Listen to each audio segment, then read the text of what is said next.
And now, the next case. All parties in the matter of Flanoy versus Greer.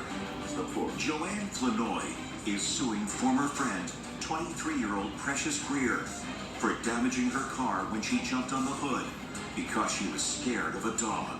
Ms. Flanoy, is your claim that the defendant jumped or somehow damaged the hood of your car? Yes, ma'am. The defendant says that while in fact you were sitting on your car, Yes. you didn't damage your car. Yes. Were you present when this happened? No, ma'am, I wasn't. Who was? My fiance, Roderick. And that's it. Yes, ma'am. Perfect. Tell me your last name, sir. Harp, H-A-R-P-E. Mr. Hart, tell me on what date this happened. This was April 29th, about around 7:30. In the evening. Yes, ma'am. And you had your fiance's car? Yes, ma'am. Tell me where you were. I went to her house because Went to whose house? her house. The defendant's house? Yes. Who you knew?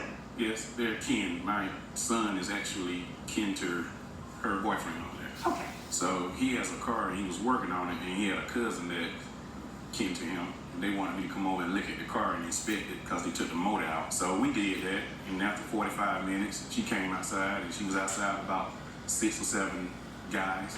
Next thing I know, little kid across the street came outside with a German Shepherd.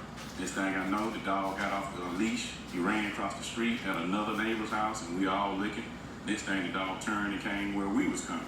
So you got about 6 or 7 people who running and scattering. They thinking the dog is vicious or something. So her instinct as a female, she jumped on the hood of the car. I grabbed my little 2-year-old and was standing next to the boyfriend. He had a big old pipe. I wasn't worried about the dog. You were sick because he had a pipe. Well, I wasn't worried about the dog anyway because he wasn't ferocious. Just in people's mind, he think it was ferocious because it's a big dog. So he was a friendly dog. So in her mind, she jumped on the hood of the car. So when she jumped on the hood of the car, I'm like, get off the car, get off the car. She didn't get down yet. You need to get off the car, you need to get off the car. And then she finally got off the car. So I went and looked at the hood and looked at the damage, and we had a problem.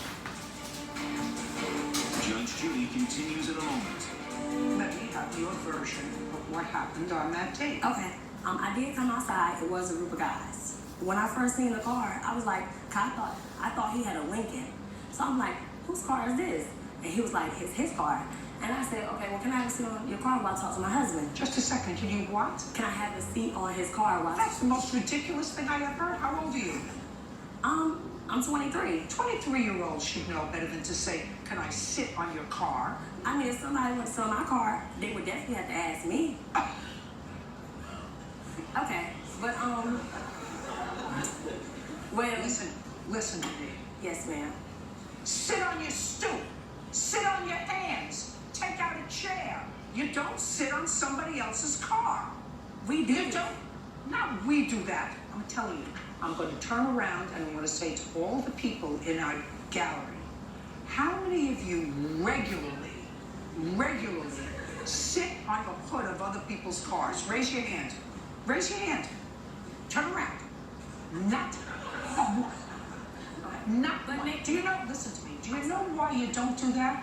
First of all, because you're a very nice lady and you have a very nice shape. You're not twiggy, which means that when you put your weight on metal, it may damage the metal. It's the same reason why you don't say to a 2-year-old, how would you like to jump up and down on this car hood? Because it may damage the car. Now, you want to do that on your car, go ahead. But you don't do that on somebody else's car. My car was going at the time. Oh. Could I see the estimate for the damage, please? And don't speak. Don't speak. I can't. My head is full. My head is full. Just listen to me. I want to see pictures of the car and an estimate to have it fixed, please. This is not a hard question. Estimate is on the phone. $1,300. And this is on the hood of the car. Yes, ma'am. On the side, I wasn't sitting on it. Don't speak. Spend your time on something worthwhile. Judging for the plaintiff for the amount of $1,300. That's all. Why is that excused? You step out. Judge Judy continues in a moment.